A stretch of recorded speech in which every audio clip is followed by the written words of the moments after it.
Yogi Iskandar diduga jadi dalang penganiayaan yang tewaskan pemilik hajat.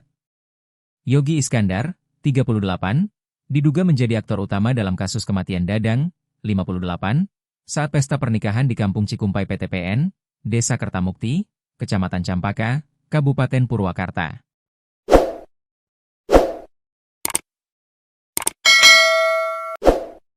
Penangkapannya oleh tim Resmob Satreskrim Polres Purwakarta pada Senin, 6 April 2026, menjadi titik penting dalam penyelidikan yang sempat menggemparkan warga setempat.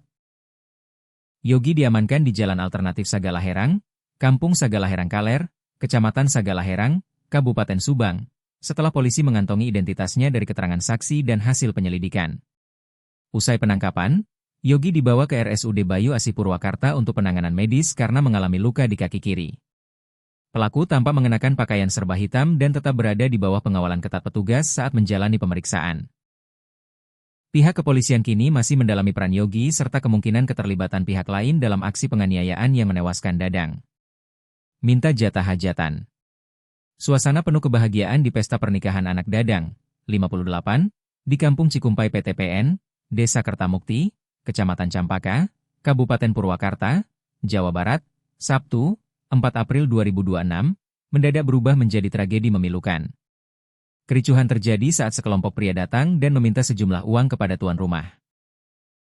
Permintaan tersebut diduga merupakan jatah yang kerap muncul dalam hajatan, termasuk untuk membeli minuman keras. Penolakan Dadang memicu amarah para pelaku, dan bukannya pergi, mereka justru membuat keributan yang membuat tamu undangan panik. Di tengah kekacauan itu, Dadang menjadi sasaran amukan.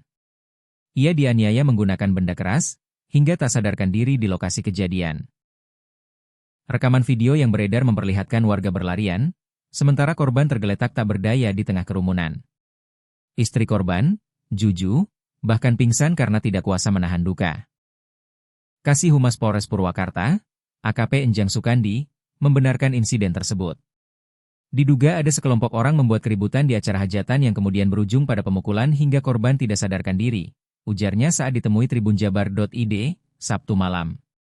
Dari olah tempat kejadian perkara, polisi menemukan benda berupa belahan bambu yang diduga digunakan untuk menganiaya korban, terutama pada bagian kepala. Dadang sempat dilarikan ke RSUD Bayu Asih Purwakarta, namun nyawanya tidak tertolong. Jenazah korban masih berada di rumah sakit untuk proses visum dan penanganan lebih lanjut.